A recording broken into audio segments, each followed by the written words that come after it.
A piece of paper is a blank space that can, miraculously, become the most beautiful story you have ever heard. A piece of paper can change from its flatness to become an imposing statue of form through origami. A piece of paper can become a deck of cards, the trust in which loses you your last penny.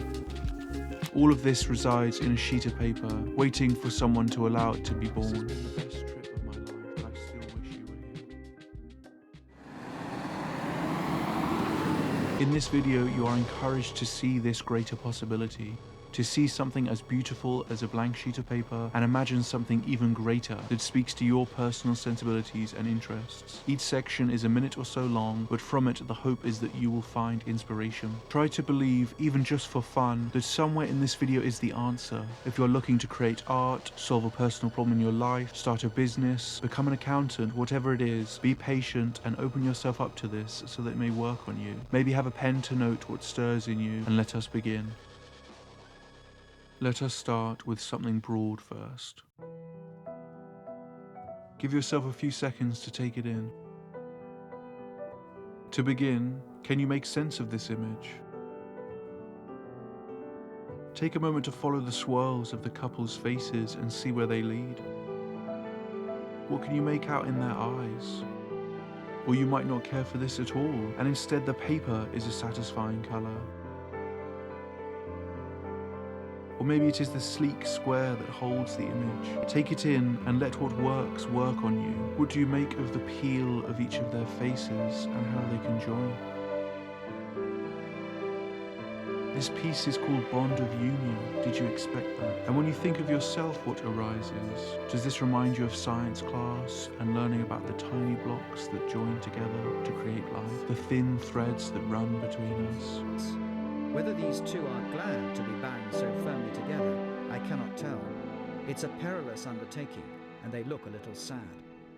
On to the next. The pessimist philosopher Arthur Schopenhauer is known for a famous quote on genius. It is often simplified or misremembered as, "Talent hits a target that no one else can hit. Genius hits a target that no one else can see."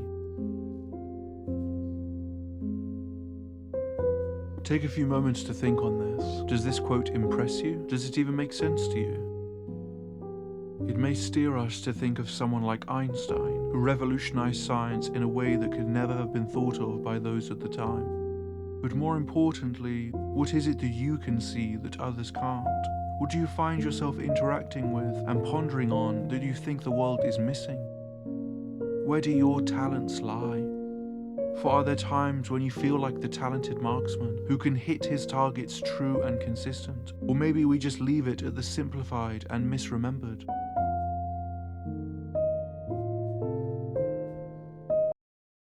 Cirque de Parma by Becca Fang. Bare feet teetered on brown clown boots. Carousel horses clopped round the living room. A metronome of glittering hooves to time our tango to. Your hands on my waist made me weightless when waltzes hastened to can-cans. Can you remember it too? Me tiptoed on tightropes, me leaping through fiery hoops. Me, feet in elephant stirrups smiling down at you.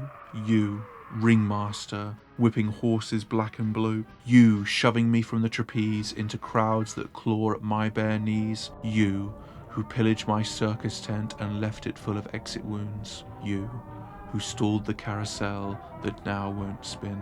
You, who starved the tigers who approach slow, salivating.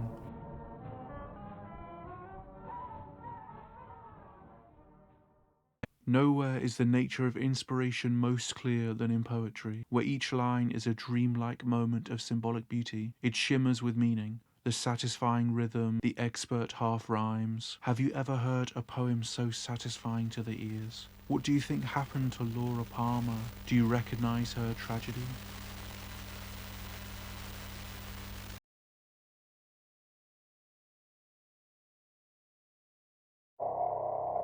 Do you think we can go darker still, and you can still recognize yourself here?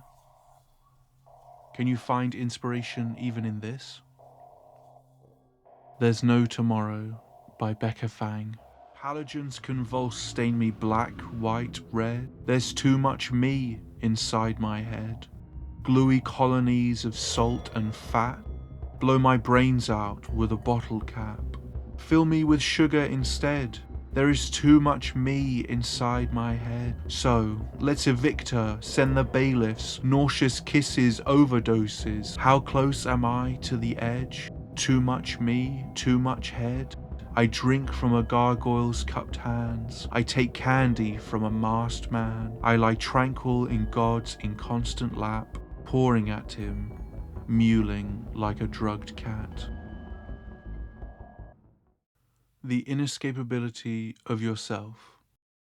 Can never stop being yourself. If the terror in this truth is known to you, it is like a horror like no other. To be yourself, and for it to make you wretch, what ends would you go to alleviate the hurt?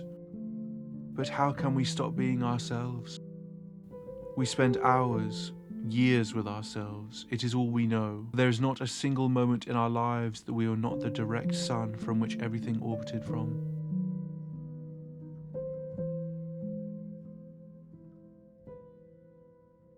Take a look in. Can you try and see yourself? What would you be wearing if your life was one of perfect riches? How would you spend your days? How would your dreams made manifest appear to you? What would your life look like if you really knew the person in this mirror? And would they thank you for it? What is the strangest true story you have ever heard? The philosopher Friedrich Nietzsche's dream can give you an impression. I heard the church organ playing as at a funeral.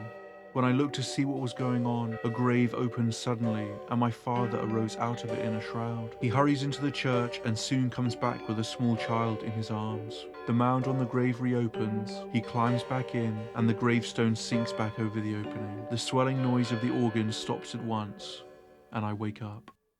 Nietzsche dreamt that his father, who died while he was a boy, took his younger brother away with him to beyond the grave. When Nietzsche woke up the next day, his brother had died in his sleep. How can we understand this? A dream so prophetic and so timely it makes us uneasy. Have you ever had a dream like this? Had a murky eye for a future that came true and you knew it would? Or a dream that you woke up from that made you feel so strange, as if life is a dream? Does life ever feel like a dream to you? Like it isn't how it should be? It wasn't at all what you expected?